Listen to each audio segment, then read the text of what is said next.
Yeah, do your thing. I want you comfortable, man. What's going on? How are you? Awesome. Good? All right. Enjoying the weather. No doubt. It is beautiful outside. Nice day in VA. Chelsea, I want to thank you for taking your time to tell your story about inspiration, strength, and hope. Glad to be here. Look, I love that I met you. I told you from the jump your story inspired me. I reached out. You were like, nah. You hit me back and I said, yeah. So, I want you to be comfortable. I want you to tell your truth and just inspire some people. So go ahead and introduce yourself. Well, I'm Chelsea, and I'm 33. I recently relocated to Richmond 7 or 8 months ago, straight out of jail. And I never thought I'd like living in Richmond. I really didn't, because I've lived here before. Well, at Fort Lee, Petersburg, Midlothian Turnpike area, and I hated it. That's not Richmond. That's not Richmond. I know this now. Yeah. But I love living in Henrico County and being able to come downtown to some of the nicer spots. Okay. That's what's up. Well, look, I'm glad that we crossed paths, and I want to dive into this thing. So why don't let's start with how was life growing up for you? Life was great. I love being a kid. I was raised by my mom. We lived with my grandma and my grandpa, my mommy and papu. We had dogs, we had cats, and I loved life. My mom got married when I was like 4. I love my stepdad. He's the second dad. I always saw my dad on the weekends, and I enjoyed seeing him too. Like, he's my rock. He really is. And he's the one family member besides my little sister that has stood by me all these years. And basically, I grew up with my parents living at my grandparents' houses, and so I was really big with family. Okay. And I love being around family. So back to my mom getting married, I instantly had 2 older siblings. My older sister is just about to be 43, and my stepsister and my stepbrother would be 36 this year. He passed away when he was 19 in a car accident. And then, let's see. I have my little brother and my little sister, 5 and 8 years younger than me. Man, so you had a lot of fun times, a lot of wild stuff growing up. That's a lot of kids. A lot of great big family vacations. Yeah, break down some memories. Let's hear it. What you got? Well, when I was really little, we always went to Ocean City, and we stayed at my great-grandparents' condo up there. Okay. It was within walking distance of the beach, but I just remember always going up there and having a lot of good times, or going to West Virginia and visiting my other great-grandmother and my uncles and aunts out there. I'm very much a beach person, but I'm definitely a mountain person. I'm surprised I like Richmond, because I hated living outside of D.C. my whole life. I was in Alexandria. It's super busy, and it was too fast-paced for me. Everybody's like, well, this is city too. I'm like, this is nothing compared to living in Alexandria. This is a calmer pace for me. It's not as slow as West Virginia. Just kind of good for me. I need something to keep me going. So I love the DC area, right? Like, if I could pick up and go today, like, that's where I would head. Can you give me some background on how that was for you living in the area? Like, what did you do? So I was in Alexandria, and I lived right off of Route 1 up there. So up there, Route 1 is Richmond Highway, which is beyond me, because down here it's Jeff Davis. But, I was driving distance. It was like 5-10 minutes to Old Town Alexandria, which is one of the oldest historic towns in Virginia. There's a lot of history there, a lot of property and storefronts right on the Potomac River. And that was the place to go when I was in high school and stuff. Like, every weekend we were in Old Town. What are you doing this weekend? Oh, I'm going to Old Town, da-da-da. And then we had the Mount Vernon movie theater, which isn't there anymore. It's a Costco now. And then when family come to town, then we would go to D.C. As native Northern Virginians.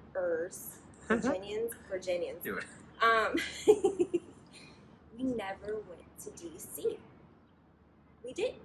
That was a thing you did for field trips. That was a thing you did when family come to town, hit the museums, the cherry blossoms, and stuff like that. Like, until I got older and started going to certain parts of DC, I stayed out of it. Word. I had no reason to go there. So how long did you live in that area? Like, to what age?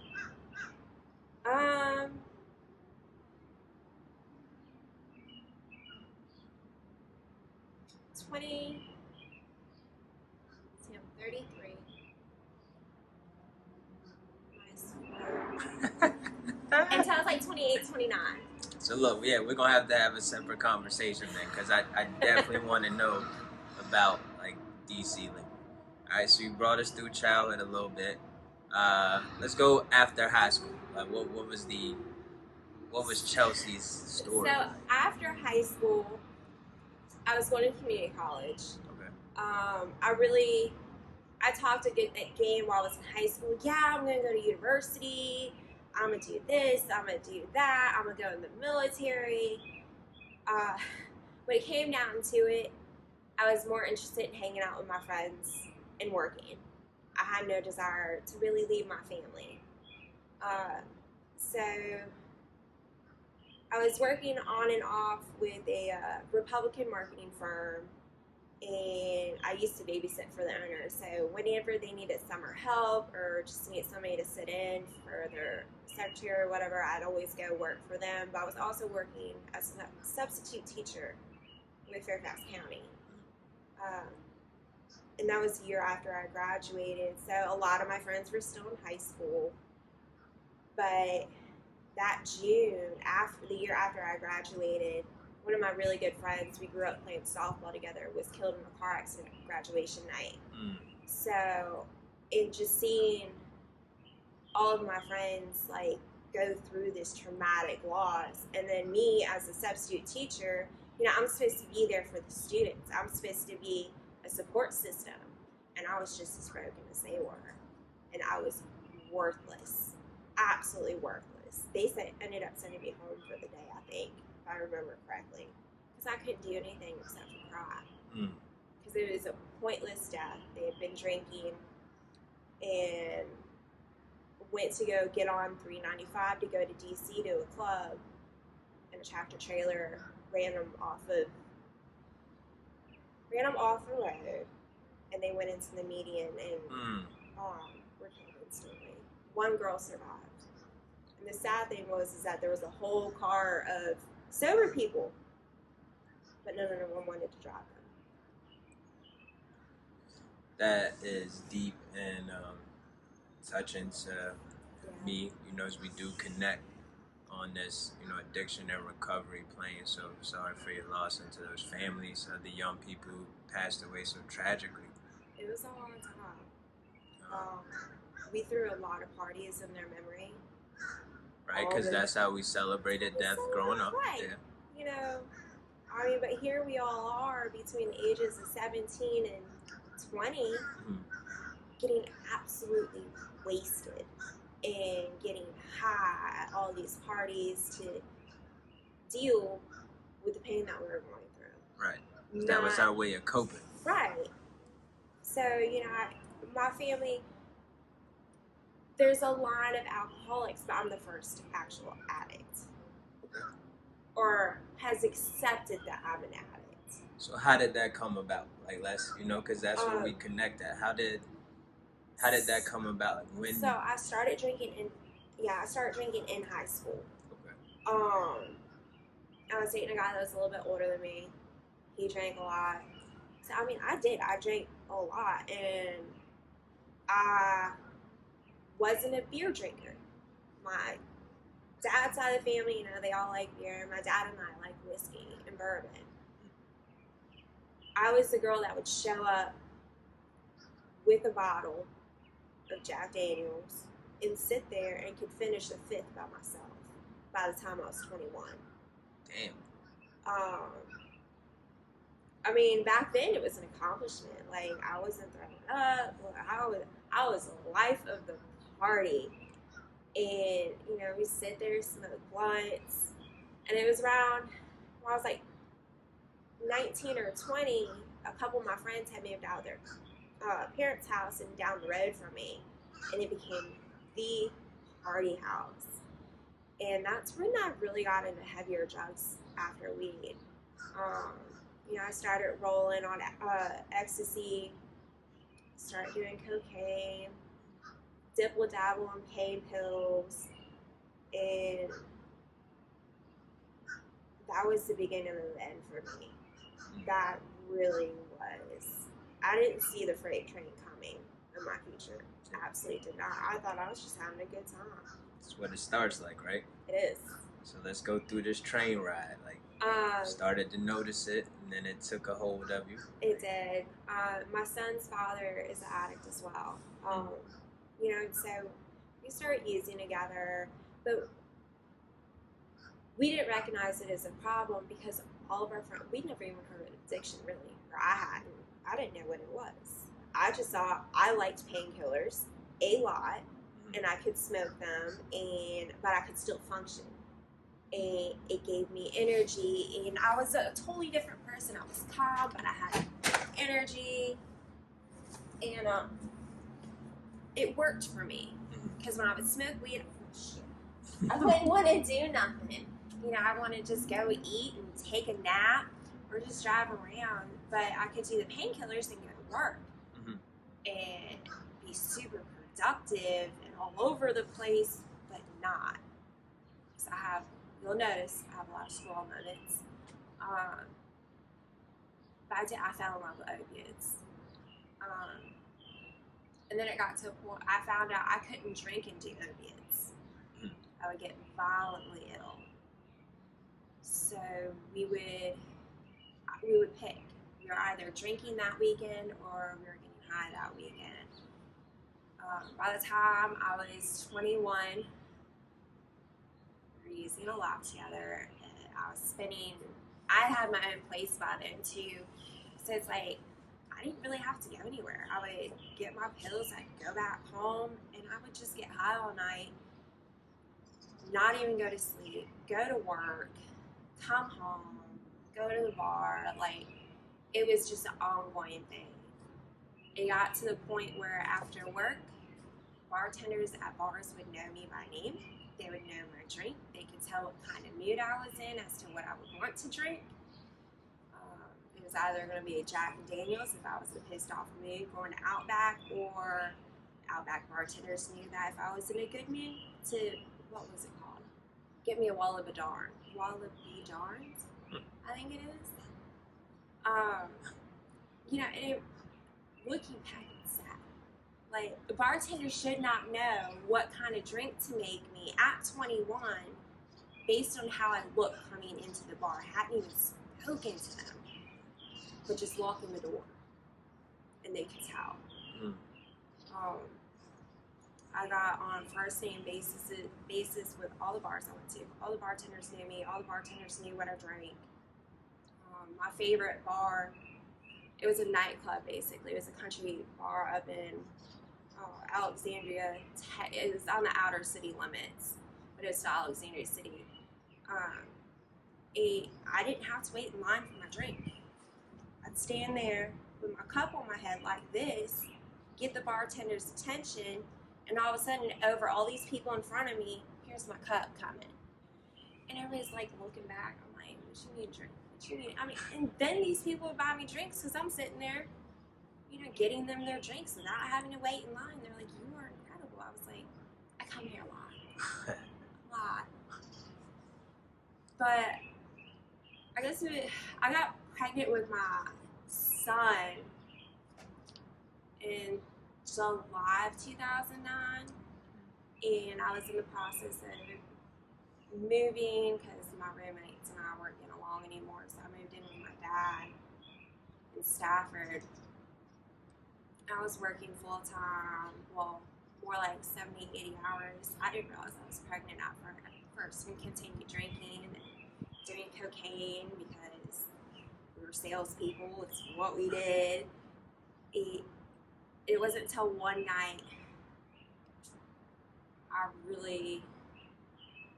was like, oh shit, okay, I might be pregnant. My stomach started dancing after I'd done a whole gram to myself. But it didn't stop me drinking. It didn't stop me from smoking weed. I stopped doing the harder drugs. That was it. I had him Easter Sunday of 2010, so his birthday's coming up this week. He was healthy, beautiful baby boy, blue eyes, dirty blonde hair. The sad thing was I didn't know his dad was. So I was a whole other thing, because I was doing so much drinking and being promiscuous. I mean, Come with that's the just game. where I was. But I moved back home with my mom. She ended up helping me out with him. I started working again, and then I got back into pain pills. Really bad. Because I had extra money. I was making regular money. Plus, I was getting child support once we figured out who his dad was. I mean, and him and I got along through all this, but we still kept getting high together. We weren't together. But, you know, I was his connect, he was my connect, and it was just constant back and forth. We started doing coke together, and then finally when pain pills got too expensive and harder to get, we started doing heroin. And from the first time I tried it, I was done. It took me about a year to start injecting, but I was smoking it on a daily basis. Still didn't know. There was this thing called addiction. Didn't know that you could get hooked on this stuff. I just know it made me feel better. And that's all I needed, was to feel better, feel happy. You would think that with a young child, you'd be happy all the time. But I think I suffered with depression for most of my teenage years. Like when my brother was killed, I was 12. He was killed by a drunk driver. So just the sadness that came upon my house, you know, it really affected me, and it messed with the way how I understood things going on in my family. I saw it one way, and when I bring it up to my family members, they're like, that's not how it was. I'm like, this is how it seemed to me, you know. I was unique, special, and different. Very much so. But yeah, as, you know, my son got older, I got more and more into it. I decided it was time for a life change. And I decided to go in the Army. I decided to follow my dream and be a reservist. I managed to get clean for a few months before I went in. I made it through boot camp, graduated my AIT down here in Fort Lee. But before I got to graduate, my grandfather passed away from a heart attack. They gave me a 4-day pass to go to West Virginia for the funeral, because it was over a holiday anyways, 4th of July weekend. And when I was in Winston, I started drinking. Because I took the Greyhound bus out there. I had a 4-hour layover in Winston. And I knew exactly where a bar was, right around the corner. So I went. And I sat there for 3.5 hours. And by the time I got to West Virginia, I was trashed. I spent the whole weekend trashed. Went out the night before the funeral, got obliterated. The night of the funeral, got obliterated. My grandmother was like, what would your grandfather say? He'd say, in my mind, I was like, have fun. Because he liked to drink too. You know? And I was drinking his drink every night at the bar. The old granddad. I still didn't see that I had a problem. I didn't see that me being okay with barely being able to stand make it into the house. That's a problem. And it wasn't the first time that I've been like that. But when I got back to base down here at Fort Lee, I didn't have that permission to get off base ever because I kept getting in trouble. But I started sneaking off base and driving to Woodbridge and buying pills and coming back, being high a week, doing it all over the next weekend. What got me in trouble really with the Army and what was my colonel's last straw was my roommate had said something about me isolating and being withdrawn because I was so used to me being this bubbly person. Mm-hmm. You know, it's a learned thing. Be happy on the outside, people will leave you alone. Right. She saw what happened to me in the room when I wouldn't want to get up. I would spend hours in the bathroom. She didn't know I was getting high, but literally spent hours in the bathroom smoking pills. Mm-hmm. But I started shooting them up again. And when she said something about me isolating and falling asleep constantly, aka nodding out, that's when my superiors started noticing that I was nodding out. And apparently we had a heroin problem on base. They thought I was doing dope. Oh. So they sent me to med call, wore a long sleeve shirt. They never rolled up my sleeves to take my blood pressure. They're like, pull your sleeve up. Why? Like, not, okay, just why? I was like, so I did, and like, all this was just covered in track marks. So I got to spend 2 weeks in Southside Regional Medical Center. So apparently I was self-harming and I had a substance use disorder. But I was like, why aren't there any drugs in my system? Because by the time they did a urine test, there's nothing in my system. They couldn't prove that I was doing heroin because I wasn't. Right. I didn't know how it was down here. Like, I knew what it was at home. I wasn't going to use heroin that I hadn't used before down here. Although that's a total oxymoron right there. I've never done it before. I did it. Still did it. But yeah, I ended up getting kicked out of the Army with under a year of service, not even making it to my next duty station. Like, all my friends were going to Japan, Korea, Georgia, Colorado, and here I was getting sent home packing because I couldn't cut it as a U.S. soldier because I was a junkie. When I got home, though, my son was excited that I was home. He was like 5 at the time, but I wasn't happy. I was severely depressed. I couldn't get a job in the field that I wanted, which was HVAC, which I was certified in then. So I started selling cocaine. Had a great deal coming in from Maryland. I ended up doing more than I was selling, but you know, I was one of those parents. I didn't get high when my son was around. I'd wait until he went to his dad's house. But by the time I came back from the Army, no sooner was he on the bus and my mom was gone for work that day, I was getting high. And it was almost 24/7.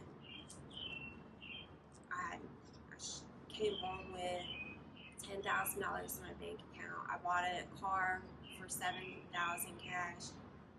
I had nothing within 2 weeks. Absolutely nothing. I had a car that was paid off. That was it.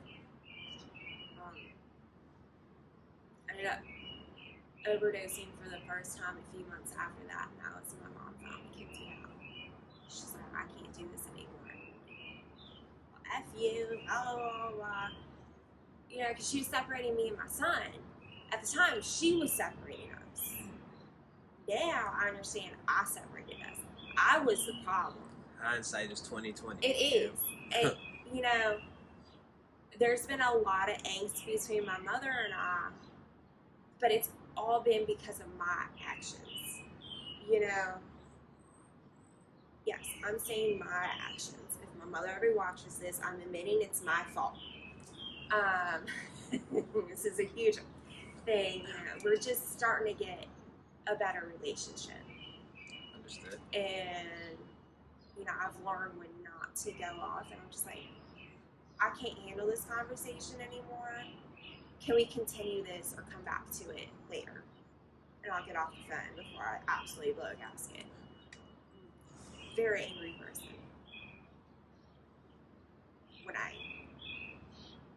Before I learned it, we saw I give myself a timeout. But you know, I was living in my car, living in Southeast DC in my car, turning tricks. Because in my mind, I was a slut and going to the bar and trying to find somebody to go home with before, but I can get paid for it. Best of both worlds. Getting laid, getting money, can get high, not thinking the dangers I was putting myself into, the people I was having to deal with, and, you know, the eventuality of one of my brother-in-law's friends coming across my back page, sending the link to my brother-in-law sending it to his wife, my little sister, and my sister sending it to my mother. Yeah, that's how my family found out, or my mom, anyway. Shortly after that, we kind of stopped talking, but I kind of got stuck up in Allentown, Maryland, where basically I was hoed out for a month and a half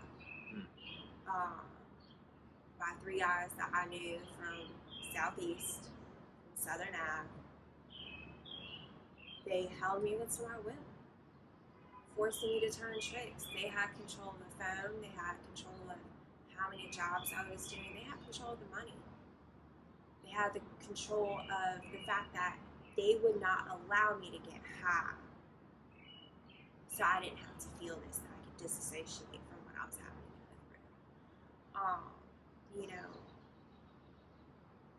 they raped me whenever they wanted to. They beat me to the point that I couldn't even cover up the bruises on my face anymore because they were so bad. And then I had a client come in shortly after those, or before the worst of it, and, you know, they knocked on we were getting high, we were having a good time, you know, just chilling. We weren't like even doing nothing. We were just getting high and hanging out, you know. I loved those guys because they didn't want nothing from me. They just wanted somebody to talk to and somebody to get high with. They were great, you know. And he hears this knock at the door because it's the end of his time. Saw the fear flash in my eyes, and he was like, just blink your eyes if you're being held against your will. Because here I was a white girl in Allentown, Maryland, at the Motel 6, where there aren't very many white tricks there by themselves. I blinked my eyes, and he wrote down his number. He said, memorize it and flush it. And as soon as you can get out, call me. It's about 3 weeks after that I was able to call him.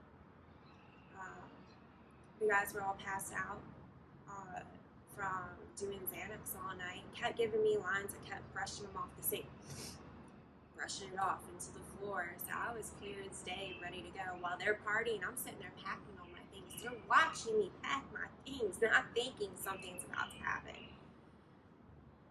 And I booked it the next morning. They're all passed out, like, not moving. I ran as fast as I could to the 7-Eleven around the corner and called the guy. I was like, they're passed out. Come get me now. I'm at the 7-Eleven. By the time he got there, I'm getting into the car and they come hauling ass into the parking lot because they saw me when they were driving around looking for me.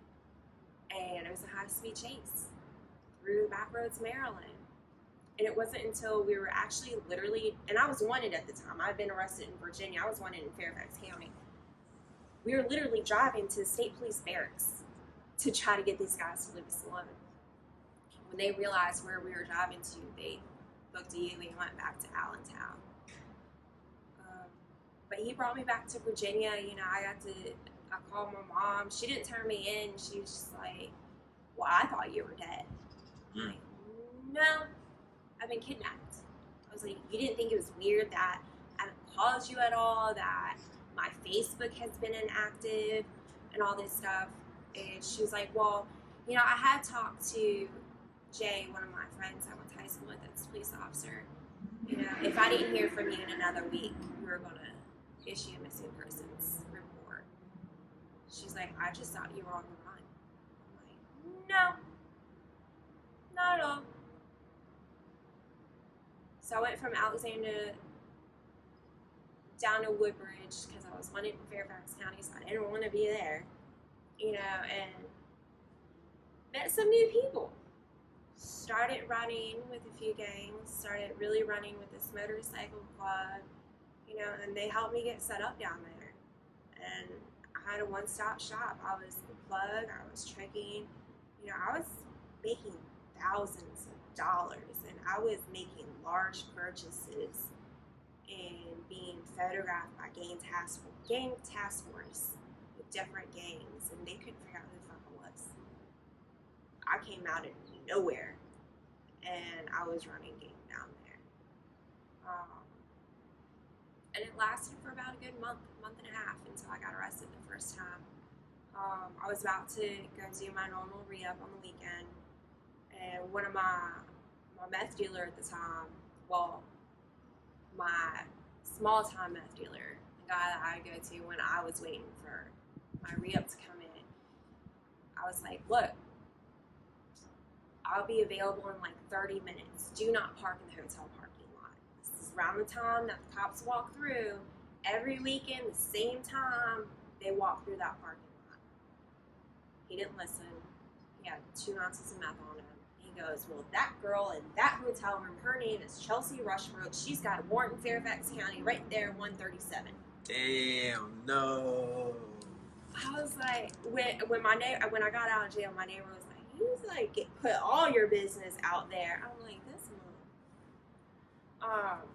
But they knock on my door, tell them I don't have an ID. Well, whose ID is on the room? I was like, Ma, I don't know. So they let me close the room, the door, and they go down to the office to get a copy of the ID. I get high as hell flushing everything, except for like small stuff that was too high to even remember. When I woke up in the jail the next morning, I had a stack of papers, and I'm going through all these charges, and it was like 9 different possessions, a distribution, a manufacturing, a prostitution charge. I was like, what the fuck am I gonna do? So I did a little bit of time. I did my time for my KPS out of Fairfax.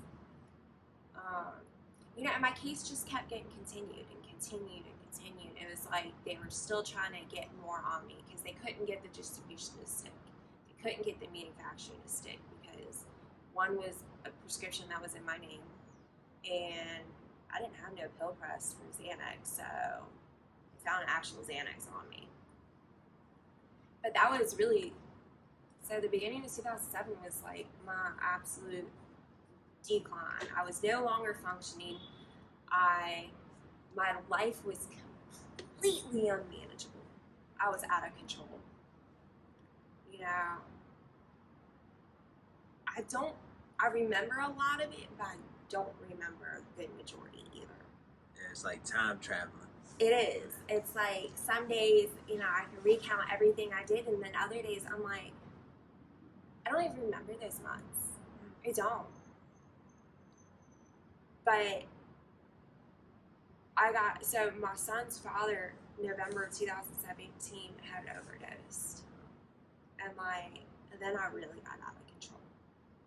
You know, that was the love of my life. It really, really was. And not being able to be there for my son at the funeral because I was arrested at the wake for another warrant. He destroyed me. But I only did 60 days for that warrant, and that case was done. Got out, got pregnant 4 days later with my daughter. Pretty sure her dad's passing right now too. We never got back in touch, but you know, that April I got locked up again, and that was it. They weren't letting me out. Nope. He said, throw away the key. Bitch, you're getting buried under the jail. So I go through my pregnancy in jail. And I think, well, this is the worst thing ever. What am I going to do with this baby? My mom didn't want the baby. You know, none of my family members would take her. My sister was like, well, I talked to my husband and said that we could take the baby. I was like, cool. You know, he's like, keep her in the family and whatnot. Well, then they wanted to just discuss full adoption of her. I was like, absolutely not. You know, that selfishness that we go through. Yes. I was very much stuck in this, and, you know, damn it, it's all about me. You know, that is my baby. So that I was just like, no, it's not going to happen. I'll find another option. One of the volunteers at the jail actually has her now. And I get to talk to her. I get pictures of her all the time. She's so freaking cute. She does have some health issues. So she was born addicted to methadone. But she does have some other health issues due to my addiction. But when I was in jail that time, I went through a faith-based program. And that program taught me, you know, who I can be. It taught me I'm not this god-awful, worthless shitbag. I can still be a shitbag, but I'm not worthless, you know. It helped me find meaning in myself. I was in a much better place once I graduated that, and then I went into a CSB program at Prince William County Jail called the Drug Dorm. Now, the drug dorm helped me with a lot of my, like, new traumas, like, processing everything that had happened in the past 3 years. So this is 2018. So, like, yeah, the 3 years before that, you know, helped me process this and get a better grasp about what was actually going on. Why was I dealing with my problems with drugs? And it taught me a lot of good things, and it taught me, you know, I'm worth something. And I got a sponsor while I was in the jail. I got out July 11th, 2019. Shortly after that, celebrated 1 year clean. But, you know, I instantly got out. I was in an Oxford house. Got a job right away. This kicker was working 60, 70 hours a week. Still went to meetings because it was required because of my Oxford house. So there was church around the corner from us that had over 150 meetings to choose from, but it was AA based. So I stayed clean in AA. You know, there was 7 NA meetings in my area, but over 100 AA. So that's what I did, and you know, I still have a strong network up there in AA. You know, I still talk to them. Still really good friends with a lot of them. But all this stuff good was going on, and you know, self-sabotagers have to throw the other shoe. One night I decided that I was the president of my house, and I was having a bad day, and I could get away with one drink. Closed down the bar that night, and couldn't go to work the next day because I was dry heaving. Told my roommates I had the flu or something. I don't even remember. This was in November in 2019. 1 week from that day, I was back in jail. Because they went from me being the president of the house, sneaking a drink, to getting kicked out that Monday. So that was Friday. That following Monday, I was kicked out of the Oxford house. And I was like, well, I'm going to show y'all. Went to the bar before I went to bed that day. I had gotten home. And, you know, thinking back, at the time I was like, oh, this is great. You know, getting high again. Relapse is not great. Like, I don't see what was so special about it now. I was like, that was the stupidest freaking thing I could have done. I had 16 months clean at the time. I was doing good. I was staying out of jail. I was reporting to probation. I was giving them clean urines regularly. I was in, you know, so I did the drug dorm again. I was like, I missed something. And I did. I wasn't dealing with my traumas and myself underneath everything that I was allowing people to see, everything that was current, that surface level stuff. I started to dig deep and explore what my problem really was. was me. It was my mental health. It was the way I perceived things. So while I was in the jail, or I got properly diagnosed with bipolar mania. I love that chaos that getting high brought me. It made me feel normal. It made me feel level. Today, my program and a very good medication cocktail works for me. It helps me manage my severe mood swings. I'm easy to deal with today. I used to be a very angry, very hateful person. Like, my mom would have to take the phone away from me if I was on the phone with customer services. I would get so nasty. Today, I will sit on hold for other people for hours just to get through for them. Because, I help people with their Medicaid now. I help people with their food stamps today. And so when we're not getting a response, when we need one, I'll sit there on hold for hours. Keep doing other stuff, but I'll sit there on hold and I'll go run and get that other person and be like, hey, they're on the phone now. I need you to give them this information so we can figure out what's going on. I have a great sponsor. I have an RCO that I love. I work part-time with them on the weekends right now. I'm waiting for a full-time position to open up. I'm a PRS. Yes. I'm a recovery coach. I'm a full-time employee at my other job. A valued employee. They know I'm in recovery, and they think it's awesome. I'm in a great recovery community today. I know I keep saying great, but this is how my life is. It's great. I just went through recently a bipolar cycle, which I've never done clean, never done out of jail.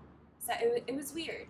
But my roommates hung in there for me, They're so used to seeing this bubbly, even-keeled Chelsea, and I was basically a psychopath for the past week. I'd be here, and then I'd be boo-hoo, ugly, crying, like, why does my life suck? It was bad. I honestly think it was something in the water last week because I was there too. The weather changed. Yeah, it had to be. And I run a few groups online, right? Mm-hmm. And it was multiple people last week saying the same thing. So I'm like, holy shit, like, all of us. Yeah, or, retrograde, whatever was happening was definitely. The position of the planets in the sky aligning with certain stars, the tides, whatever you want to call it. No doubt. I'm glad I was a psychopath last week. Listen, I'm glad that you pushed through it. Like, that's well, awesome. While I was in psychopath mode was when I said yes to this, by the way. It was that compulsive decision, but I'm glad I made it. I don't make compulsive decisions on a daily anymore. I'm very methodical about things. Yeah, think things through to clarity. Right. I'm in a position where coworkers come to me about family members that are in active addictions. Like, one of my coworkers last night, she called me, because of you, I was able to help one of my friends that was about to relapse.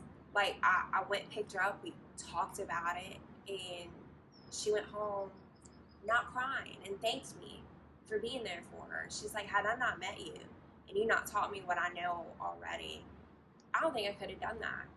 And I've been helping her with her sister and things who's in active addiction still. I've told my story to them, had them in tears. I've had you in tears before. Yes. I've had I've had a lot of people in tears, and it's just like, why are you guys crying? I was just a crazy addict. Like, aren't we all like this at some point? But,